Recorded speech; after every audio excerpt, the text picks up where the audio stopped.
In this video, I'm going to try to explain putting these headlight buckets in a C2 Corvette. This must be like the secret handshake of owning a C2 Corvette, because everybody I've asked, and I know some of them have put those in, really act like they don't, well, like they can't tell me how they go in. And it is kind of hard to explain. I've looked on YouTube and I have not found videos on actually installing the bucket. There's plenty of videos on how to put the bucket together, but it's quite a jigsaw puzzle or a trick to actually get that thing to fit up in the hole.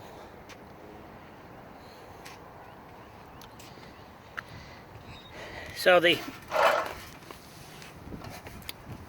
thing that you have to do is take the, I put these buckets all together, but now I've taken the headlights and things like that out, because you got to have it stripped down to like this before you can install it. These are like holders that go on the end of it, and these go up inside there. So you've got to take those off. That's the limiter on the headlight, and you know there's motors and things like the motor that goes here, but you don't really have to have that on just to put this stuff in.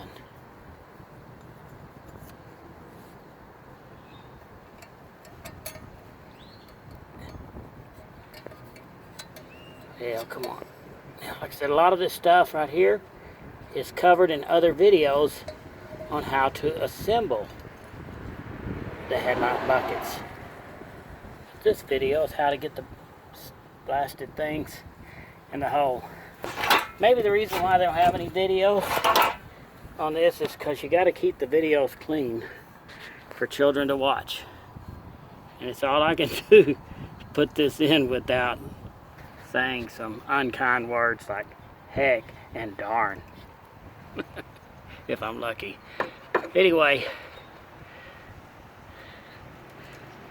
so this washer, the rubber and the felt go behind that, and they're held in, and then you put the bolts in there. I'm going to loosely put these in, very loosely, because you have to have it to be able to move freely to be able to get the bucket in. I left the bottom bolt out so that there will be a little bit more travel with this.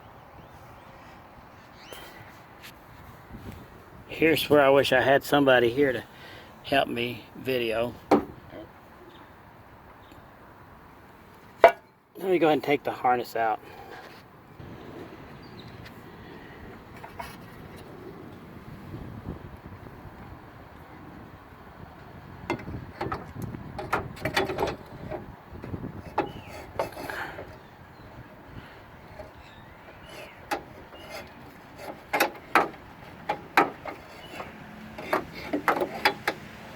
You put that in like that and then bring it up, and that rod is going to have to be removed. The other side didn't have the rod on. Actually, I was wrong. With those bolted up in there, I couldn't get it to angle up in, so I have put it on the headlight.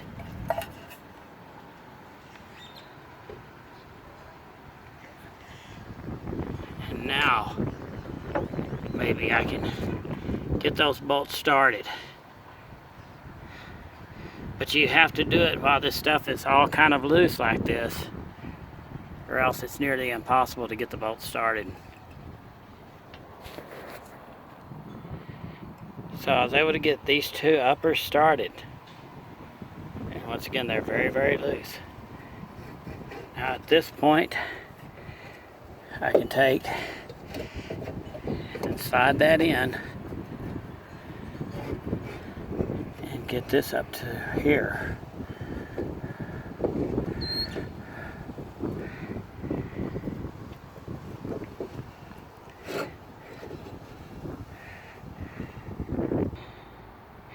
So I got that other housing and I slipped it up inside the other side, as I said, with the big washer on the outside. And I was able to get these two bolts started. Now I can rotate this around and get that bolt started, as well as the bolt on the other side over here.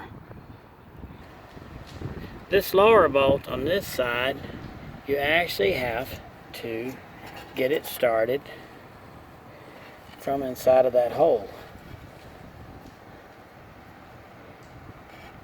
Obviously I won't be able to film that. Luckily, this handheld tool with a swivel socket and a 3/8 helps a bunch. So I got that bolt down there started. Now to be able to tighten it up, you have to rotate it around and tighten it to the pivot holes, as I did on that other one. Originally, the cars came with a little black plug in that pivot hole to keep foreign objects out of the headlight bucket.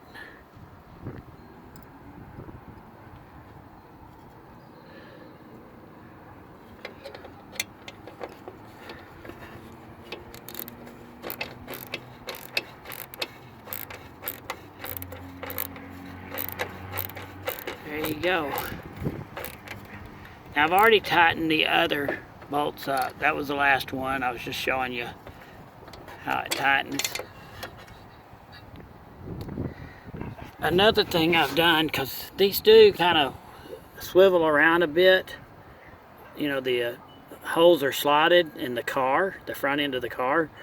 So, you know, you kind of want to pull upward and outward as far as you can when you first tighten them up, or adjust them, tighten them up. So that way when you're rotating it around, it doesn't scratch this surface. So I got them as far out as possible.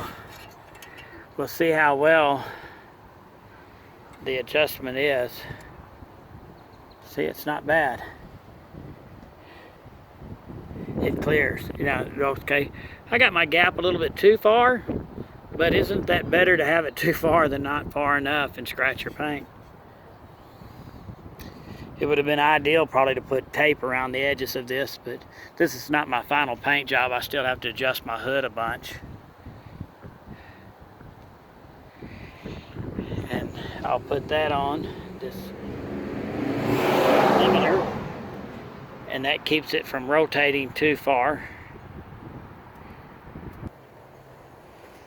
So there you go. I still need to adjust them more. Obviously, I've still got to build all the rest of the headlights in them. But the mystery solved. It took me a while to figure that out. And I'm sure somewhere in a service manual or restoration manual they have that listed. But I didn't have access to that, and I didn't find it right off.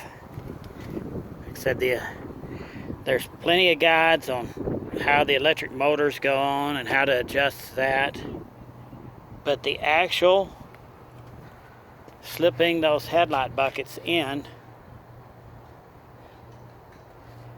and bolting them up, could not find any videos or diagrams on how to actually get that to fit up in there. Sort of like the mystery solved. As I said, it must be the secret handshake to owning a C2 Corvette.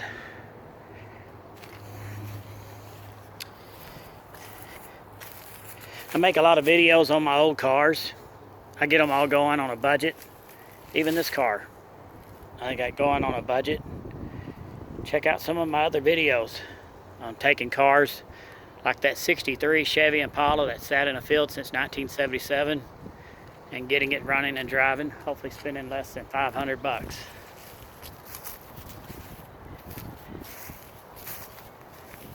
So I hope you enjoyed that. I hope I made a video that's not out there.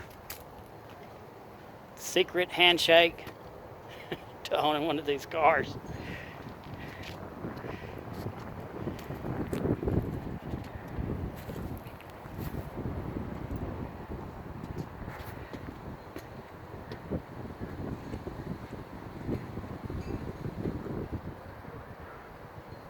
Thanks for watching.